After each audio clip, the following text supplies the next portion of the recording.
5, 4, 3, 2, 1, 0.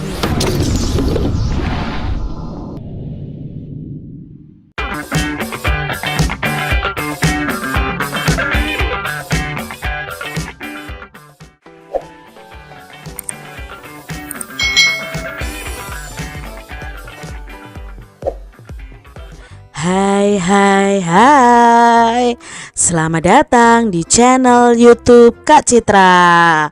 Apa kabar nih adik-adik semuanya? Kak Citra berharap kalian dalam keadaan yang baik, sehat, dan siap untuk belajar ya. Hari ini kita akan belajar bersama-sama untuk mata pelajaran tematik kelas 6.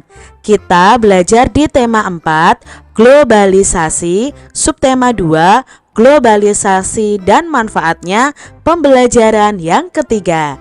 Mari adik-adik kita belajar dengan penuh semangat. Pencak silat adalah warisan budaya Nusantara yang telah mendunia. Globalisasi telah membawa manfaat sehingga pencak silat sebagai ilmu bela diri tradisional Indonesia dapat dikenal di mancanegara. Nah adik-adik, pencak silat ini sudah dikenal sampai ke luar negeri. Pencak silat ini adalah ilmu bela diri tradisional dari Indonesia. Sebelumnya adik-adik telah belajar tentang langkah dasar dalam pencak silat, yaitu langkah kuda-kuda. Nah kali ini kita akan berlatih gerakan pukulan dalam pencak silat. Nah pukulan dalam pencak silat sendiri dibagi menjadi 4. Yang pertama adalah pukulan lurus.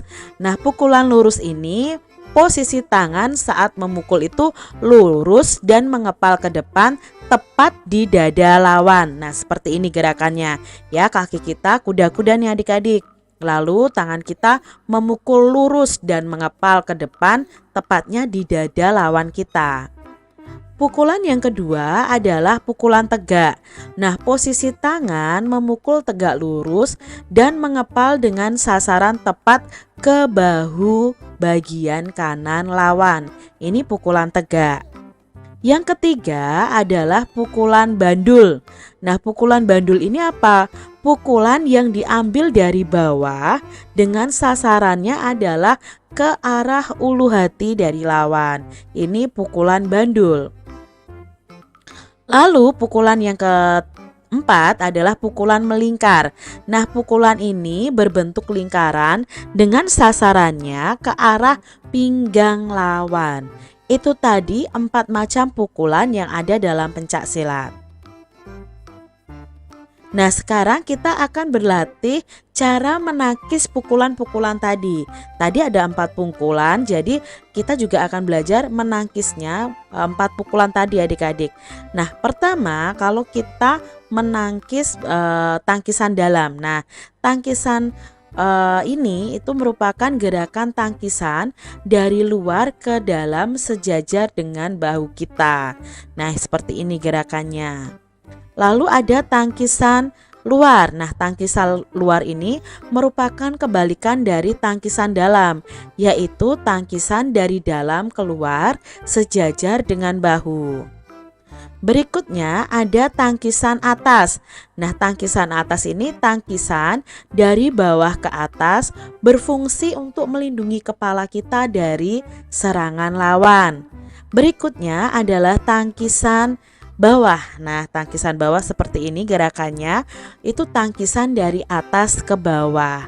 Nah adik-adik kalian bisa praktekkan tentang pukulan dan tangkisan pencak silat ini bersama dengan ayah atau ibu kalian.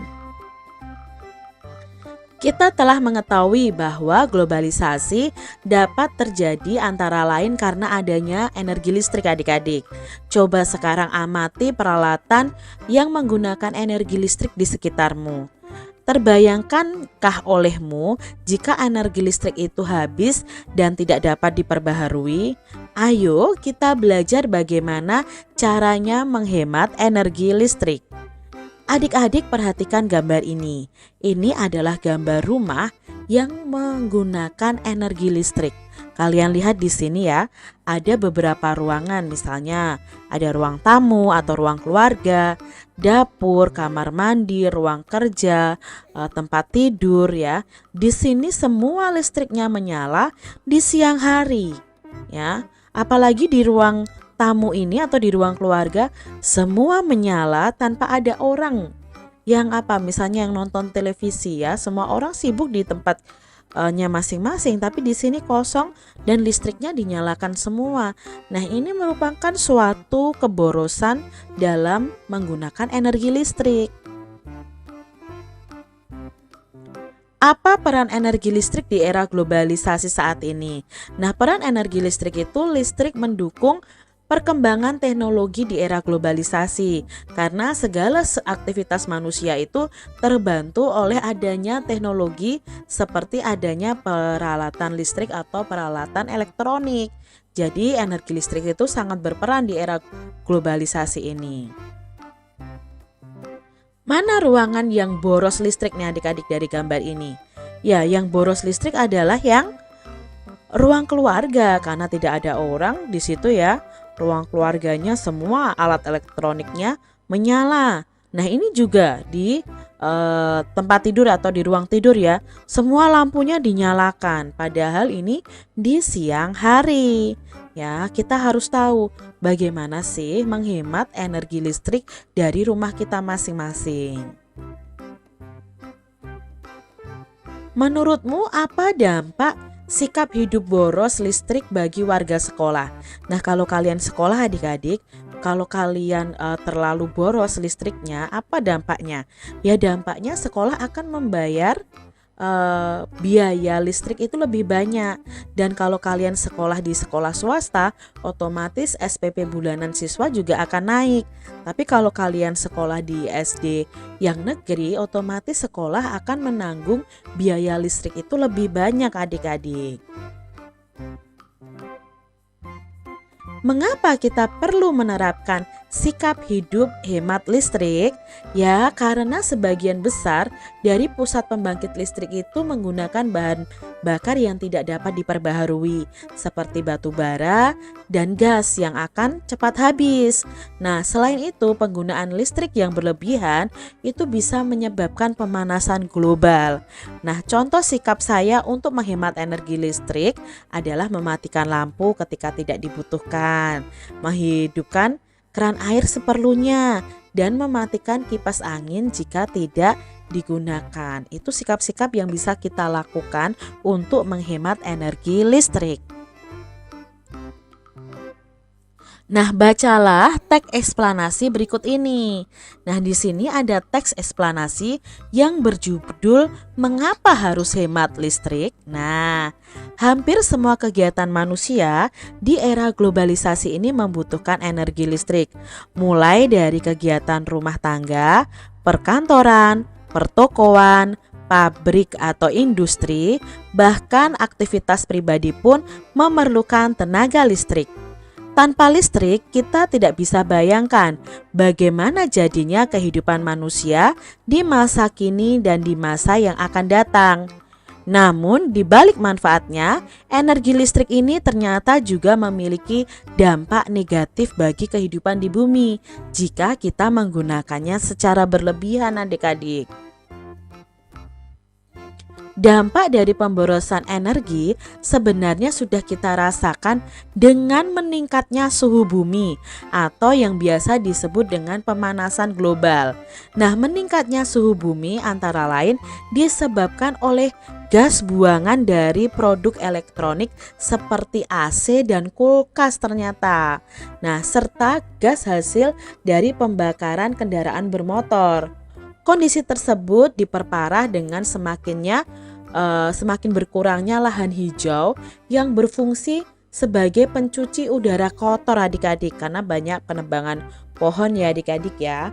Nah, pemanasan global akan mengakibatkan cuaca tidak teratur, musim panas yang berkepanjangan hingga berakibat kekeringan di mana-mana. Dan saat ini sedang terjadi ya adik-adik ya. Kemudian mencairnya pegunungan es di belahan bumi utara dan selatan yang akan menenggelamkan sebagian besar daratan. Wah, ngeri sekali ya adik-adik ya.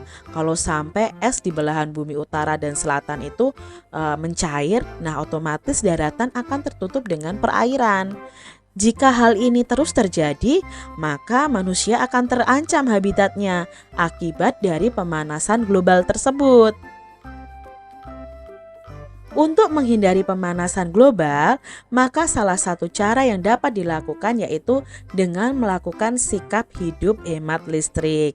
Contoh sederhana yang bisa kita lakukan adalah pilihlah peralatan hemat energi seperti mengganti lampu pijar dengan lampu hemat energi atau lampu LED. Pahami lingkungan sekitar kita. Bila menjadi orang terakhir di ruangan, pastikan untuk mematikan semua peralatan listrik yang tidak terpakai, misalnya lampu, kipas angin, tape, TV, dan lain-lain sebagainya sebelum meninggalkan ruangan. Dengan melakukan hal tersebut, berarti kita itu sudah menyelamatkan bumi kita secara nyata. Kita bisa bayangkan berapa besar energi listrik yang kita hemat dengan melakukan gerakan hemat energi tersebut. Mari adik-adik, kita sudah tahu ya, ternyata di bumi kita terjadi pemanasan global dan itu sangat berbahaya bagi manusia.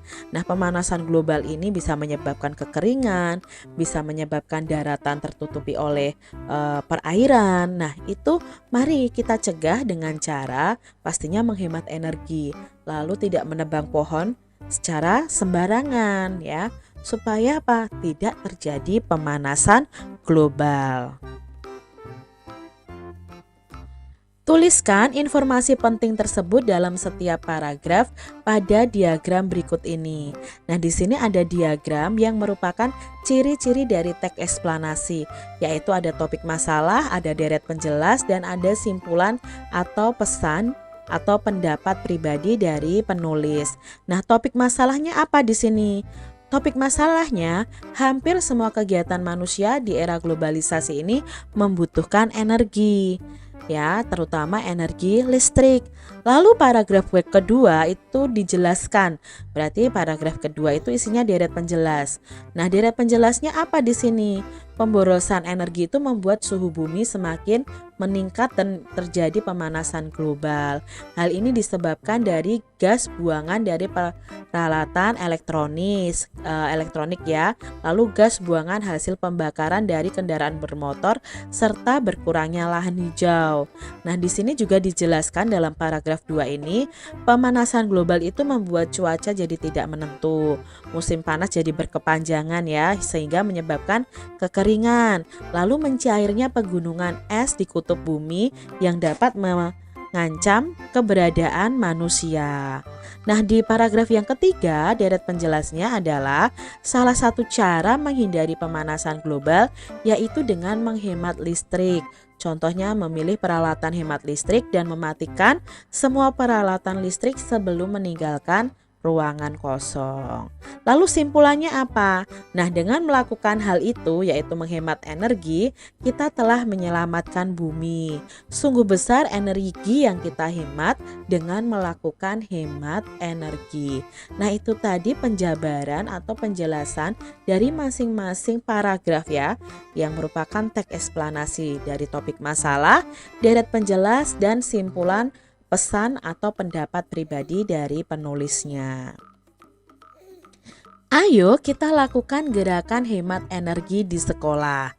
Nah, kalian bisa membuat poster. Nah, poster yang berisi ajakan untuk melakukan sikap hidup hemat listrik. Nah, perhatikan kriteria yang harus terdapat dalam poster kalian. Nah, dalam poster kalian harus terdapat kalimat ajakan untuk selalu melakukan sikap hidup hemat listrik. Terdapat keterangan singkat tentang pentingnya hemat listrik. Terdapat contoh sikap hidup hemat listrik, menggunakan kosakata yang baku dan kalimat yang efektif. Posternya harus jelas, menarik, tulisan rapi dan bersih. Lalu kreasikan poster kamu dengan menarik. Kalian bisa kampanyekan poster kalian di setiap kelas. Kalian juga bisa pajang poster kalian di tempat-tempat strategis di sekeliling sekolah kalian.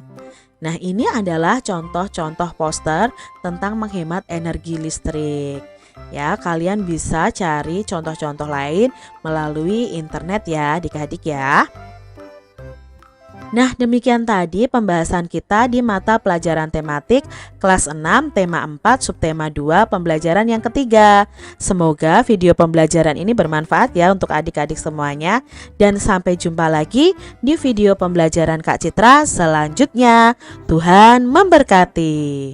Jangan lupa tekan tombol subscribe, lalu tekan loncengnya, tekan juga tombol like, lalu share ke media sosial kalian. Jangan lupa untuk ikuti media sosial Kak Citra. Terima kasih.